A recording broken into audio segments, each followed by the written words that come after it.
Thank you very much, President. I just wish to explain my vote on Georgia and why I voted against the resolution.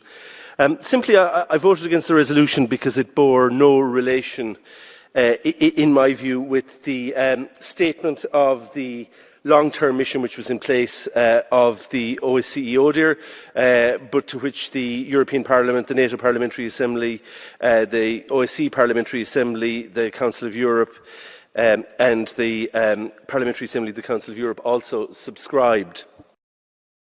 Colleagues, in 2016, a declaration of principles for international election observation was agreed, and it was endorsed at that time by the Commission and since by the Parliament. Essentially what it does is say that we need to be very careful about people who arrive in country for a very short period of time around election time. We put in an impartial mission for a long period of time that assesses the overall election during the whole period of the election, and indeed looks at the treatment of essential freedoms around that. That mission was put in place with the agreement of everybody, and it came up with a statement.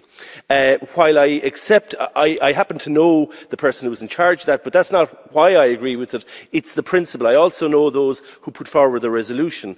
But I just think we have to respect processes. There's always a danger that people who go in there for a very short period of time can have their heads turned by regimes. But there's equally a danger that they can have their heads turned by the opposition.